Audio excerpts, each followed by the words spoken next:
Bismillahirrahmanirrahim. Assalamualaikum warahmatullahi wabarakatuh. Waalaikumsalam warahmatullahi wabarakatuh. Ada apa? Ada?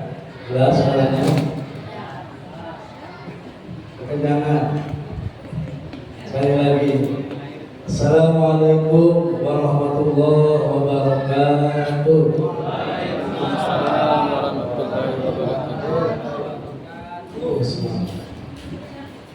Alhamdulillahirabbil alamin. Allahumma shalli ala sayyidina Muhammad wa ala ali sayyidina Muhammad.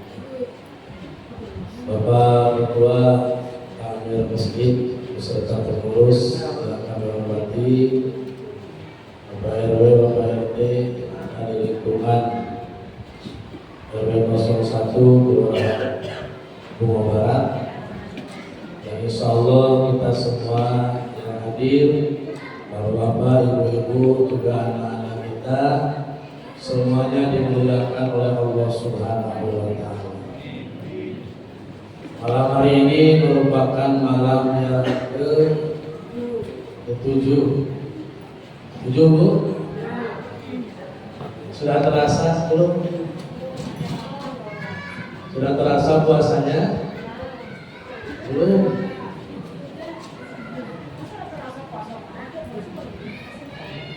Sudah terasa apanya? Sudah terasa nikmatnya. Itu maksudnya. Atau terasa lelahnya. Kenapa? Karena banyak sebagian di antara kita orang yang beribadah tetapi tidak merasakan manisnya ibadah. Orang sholat tetapi sholatnya tidak nikmat. Baca Quran tapi baca Qurannya tidak nikmat. Lebih-lebih lagi orang yang hidup berpuluh-puluh tahun tetapi hidupnya tak bahagia. Ini nauzubillah min. Ibu mau hidup bahagia, Bu? Inilah salah satu dijelaskan oleh para ulama. Kalau hidup kita ingin terasa bahagia, ibadah ingin terasa nyaman, maka solusinya minimal 3. Ini yang akan kita bahas pada malam ini. Yang pertama adalah as-sofa. Apa, Bu? As-sofa, bukan sofa yang dipakai dulu, tapi sofa dalam bahasa Arab. As-sofa itu maknanya membersihkan hati kita. Kalau hati kita masih berpenyakit, diantaranya iri, dengki, dan dengki itu sama aja sebenarnya. Hasad, hasud itu 11-12. Sombong, ria, ujub, maka selama itu pula kita tidak akan merasakan kebahagiaan hidup dan nikmat dalam ibadah. Kenapa? Karena yang selalu kita lihat, yang selalu ingin dapat menilai kita adalah orang lain. Contoh orang ria. Ria itu kan ibadah digantungkan kepada orang lain, beramal karena orang lain, sholatnya karena orang lain, puasanya karena orang lain, baca Qurannya karena orang lain. Kalau tetangganya, temannya gak ada yang baca, dia gak baca. Kalau tetangganya tidak ikut pergi ke masjid, ya tidak ke masjid. Nah, ini tanda bahwa orang ria menggantungkan amal kepada orang lain. Lebih-lebih dengki, iri atau dengki ini penyakit yang paling berbahaya.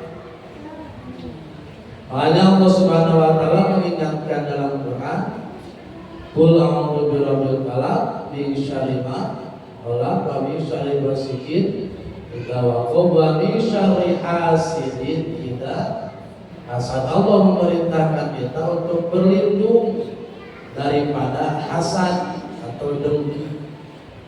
Dan biasanya orang dengki itu dengan orang selevelnya.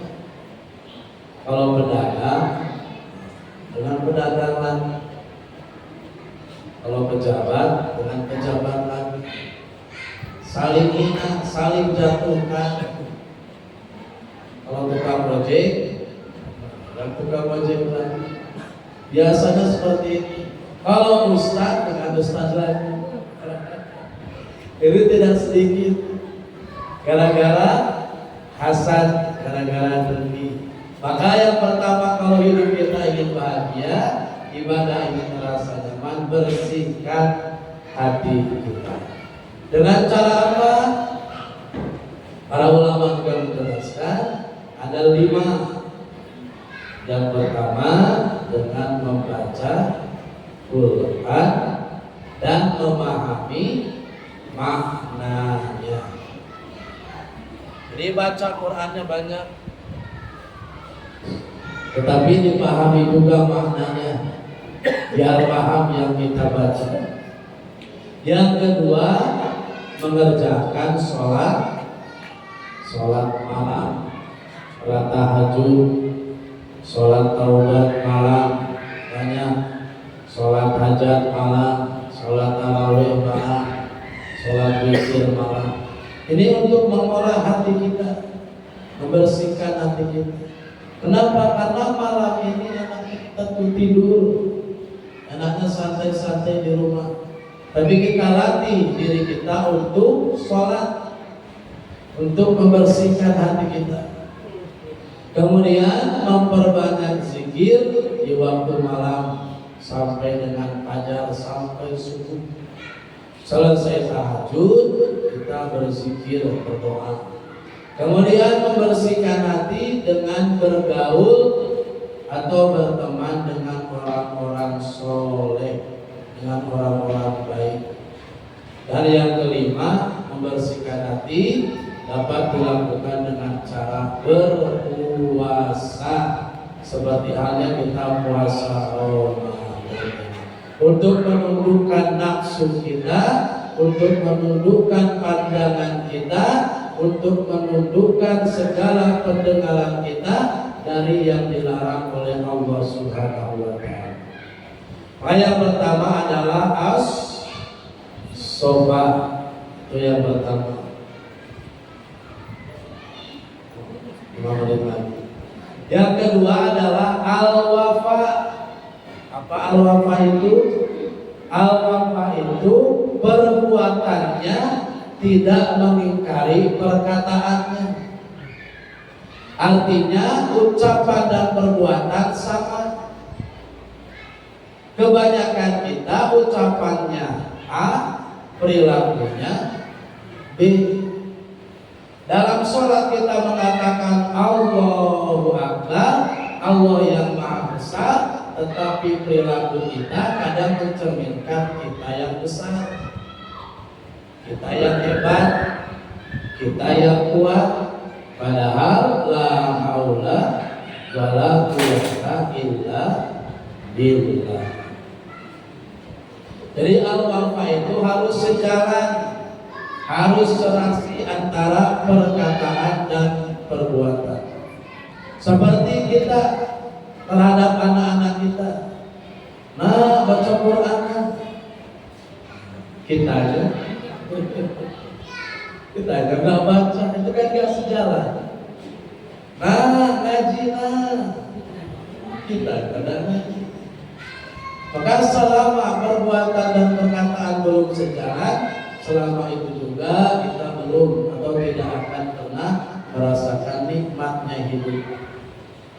Dan yang ketiga adalah al-jafa.